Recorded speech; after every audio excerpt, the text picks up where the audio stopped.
আসসালামু আলাইকুম। আজকে আমরা এমন একজন শিক্ষার্থীর সাথে কথা বলবো যে শিক্ষার্থী ইতিপূর্বে ক্লাস 8 এর আগের যতগুলো পরীক্ষা দিয়েছে সবগুলো পরীক্ষায় তিনি ম্যাথে খুবই খারাপ অবস্থায় ছিল।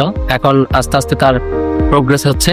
তো সে কিভাবে এই প্রোগ্রেসটা করলো আমরা সেই সম্পর্কে আজকে তার কাছ থেকে শুনবো। প্রথমে তোমার নাম প্রথম বল। আমার নাম সারিকুন নাহার। কোন ক্লাসে পড়ো? আমি ক্লাস 8-এ পড়ি। তাহলে তুমি প্রথম থেকে ম্যাথে কি কি সমস্যা পেয়েছি? আমার কাছে মনে হতো বিশ্বের সব থেকে কঠিন সাবজেক্ট হচ্ছে ম্যাথ। এটাতে পাশ করা কখনোই সম্ভব না।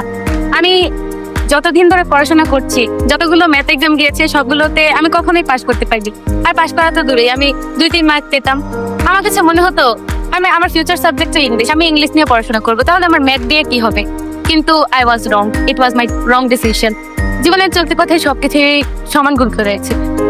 আচ্ছা, এই তোমার এখনকার অবস্থানের হিসাব করে না, আগে যে পরীক্ষা দিতা সেই পরীক্ষার ফলাফল কিরকম ছিল?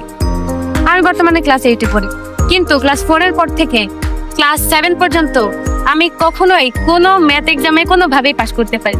পাশ করা তো দূরে, পাশ করা আমার কাছে মনে হতো বিলাসিতা, সেজন্য আমি কখনোই পাশ করতে পারি। I was permanently confirm that I never do this.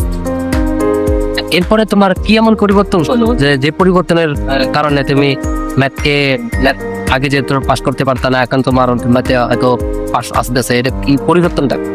পরিবর্তনের কারণ হচ্ছে আই হ্যাভ আ সাপোর্টিভ গ্রেটম্যান। তার কারণ হচ্ছে উনি আমাকে যে সাপোর্টটা দিয়েছে, আমার একজন টিচার আছে, উনি আমাকে যে সাপোর্টটা দিয়েছে, তিনি আমাকে প্রতিদিন ভালো করে ম্যাথ বোঝাতে শুরু করলো। আমিও ক্লাসে মনোযোগী হতে শুরু করলাম, প্রতিদিন বাসায় প্র্যাকটিস করতে শুরু করলাম, হোমওয়ার্ক জমা দিতে শুরু করলাম। এরপরে আস্তে আস্তে আমার উন্নতি হলো, এরপরে আমি ম্যাথে ভালো করছি। এখন তোমার বর্তমান অবস্থা এটাই?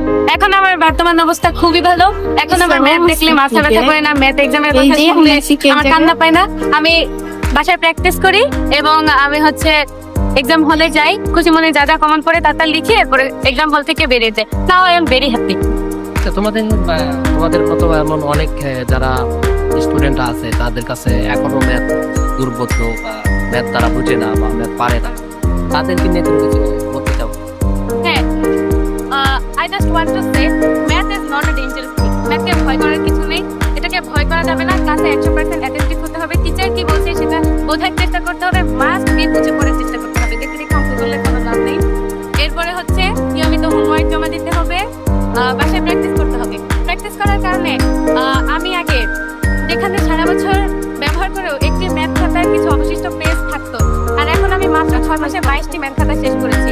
It's really surprising, it my biggest change.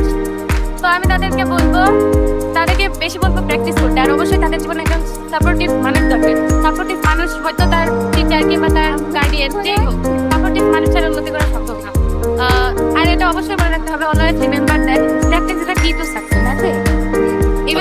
ধন্যবাদ তোমাকে। আসলে তুমি গুরুত্বপূর্ণ তথ্য শেয়ার করলা। আসলে প্রত্যেকের উচিত এই ভিডিওটা দেখা এবং দেখে তারও যে জীবনের ভালো করার জন্য যে ঘাটতিগুলো আছে সেই ঘাটতিগুলোকে ফিল আপ করে তার জীবনের শ্রেষ্ঠতম পদে পৌঁছানোর চেষ্টা করা। ধন্যবাদ সকলে এই যোগ প্রার্থনা।